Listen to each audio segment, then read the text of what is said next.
আসসালামু আলাইকুম। আশা করছি সবাই ভালো আছেন। আমরা ভালো আছি আলহামদুলিল্লাহ।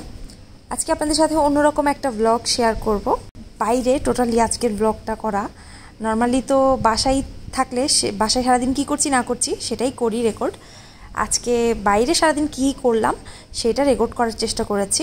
আশা করছি আপনাদের ভালো লাগবে। তো সকালবেলা আমরা বের হয়েছি, আমার ছেলেকে ব্রেকফাস্ট করিয়ে তারপর বের হয়েছি আমি আর আমার ছেলে শুধু। আমরা মেইনলি গিয়েছি ওর বাবার জন্য কিছু শপিং করতে, আর আমার ছেলের জন্য কিছু টুকটাক শপিং করা লাগবে।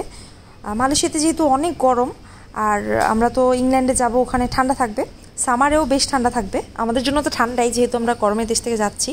তো মোটামুটি ওর জন্য ফুল প্যান্ট, তারপর হচ্ছে একটু ভারী দেখে টি শার্ট বা শার্ট, এগুলা কিছু কিনতে হবে। দেশের যেটা হয় বেশিরভাগ ওর শার্টগুলো দেখা যায় আড়ঙের, তো আড়ঙেরগুলা ধোয়ার পর একদম নষ্ট হয়ে যায়। আমার দরকার হচ্ছে আয়রনলেস শার্ট, ধোয়ার পরেও যাতে করে ওটা নষ্ট না হয়। তো যাই হোক, ওর বাবার জন্য টুকটাক কেনাকাটা করেছি। এবার এসেছি আমার ছেলের ড্রেস চেঞ্জ করতে। ওকে একটা জিন্সের প্যান্ট গিফট করেছিল একটা আন্টি এখানের, মানে আমার ছেলের আন্টি।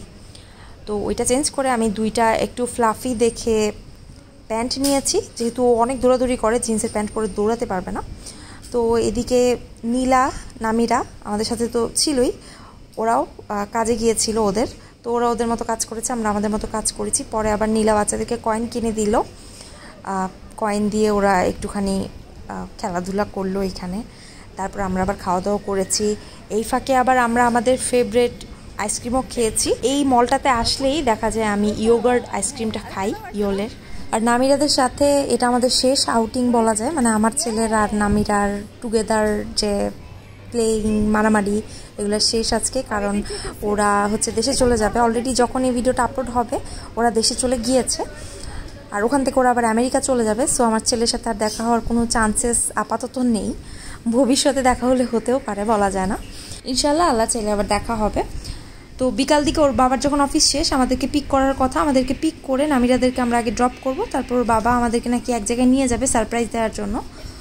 তো এইখানে তো এত সুন্দর চারপাশটা, যখনই সুন্দর একটা সিনারিও আমার কাছে মনে হয় আসলো এটা রেকর্ড করতে যাব, তখনই দেখা যায় যে মানে গাছ দিয়ে ঢেকে গেল বা কিছু একটা হয়ে গেল। মানে দেখা গেল সাইড থেকে সমুদ্র দেখা যাচ্ছে, আমি একটা ক্লিপ নিতে যাচ্ছি, তখনই দেখা গেল যখন রেকর্ডিংটা স্টার্ট করলাম গাছ এসে পড়লো, আর রেকর্ডিংটা করতে পারলাম না। তো যাই হোক, আমরা কিন্তু অনেক উঁচুতে চলে এসেছি, যেহেতু বাঁধের দিকে যাচ্ছি। বাঁধ তো সমুদ্র পৃষ্ঠ থেকে অনেক উঁচুতে এখানে। আর কি বলে, বাঁধে যাওয়ার রাস্তাটা অনেক সুন্দর ছিল। আর প্রতিদিনই দেখা যায় ওর বাবা কোথাও না কোথাও কাছাকাছি নিয়ে যায় আমাদেরকে ঘোরার জন্য, কারণ আমরা তো যাওয়ার আগে দিয়ে গাড়িটা বিক্রি করে যাব। সো যেখানে যাওয়ার আগে আগে করে নিচ্ছি, ঘুরে নিচ্ছি, পরে তো আর এত ঘুরতে পারবো না। আর আসলে এইখানের পরিবেশটা যেরকম, অন্য দেশে গেলে ওই জায়গার পরিবেশটা নিশ্চয়ই অন্যরকম হবে। তবে এটা আমি হলফ করে বলতে পারি, পেনাংয়ের মতো সুন্দর সুবহানাল্লাহ শহর আমি আর দেখিনি কোথাও। আমার কাছে আর্টিফিশিয়াল বিল্ডিংয়ের থেকে প্রাকৃতিক দৃশ্যগুলো বেশি ভালো লাগে। তো যার কারণে পেনাং আমার কাছে অনেক ভালো লেগেছে। চারপাশটা পাহাড়, সমুদ্র, খুবই ভালো লেগেছে। আর এই যে বাঁধটা এত সুন্দর লাগছিল, আর বৃষ্টি না হওয়ার কারণে কিন্তু বাঁধের পানিটা অনেক কমে গিয়েছে, পাথরগুলো দেখা যাচ্ছিল, নতুবা পাথরগুলোও কিন্তু পানিতে পুরোপুরি মানে ডুবে যায়।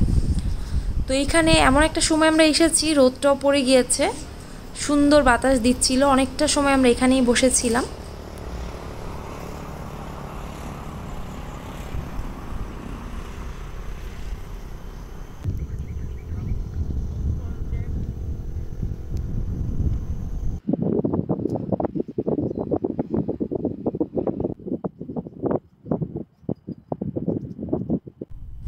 আমার ছেলে তো গাড়ির মধ্যে ঘুমিয়ে গিয়েছিল, এখানে আসার পর ও উঠে গেছে, মানে গাড়ি থামলে ও উঠে যায় ঘুম থেকে, যত ডিপ ঘুমেই থাকুক।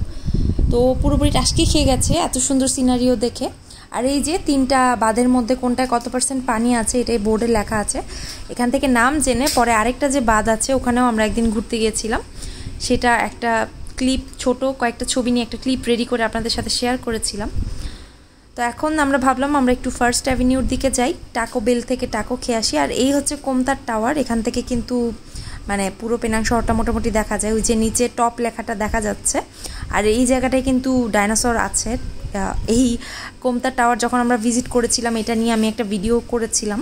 মালয়েশিয়ার দুইটা জিনিস আমি সবচেয়ে বেশি মিস করব, একটা হচ্ছে আজানের যে ধ্বনি এইটা, আর আরেকটা হচ্ছে হালাল খাবার। যেখানেই যাই হালাল খাবারটা পাচ্ছি, আলহামদুলিল্লাহ।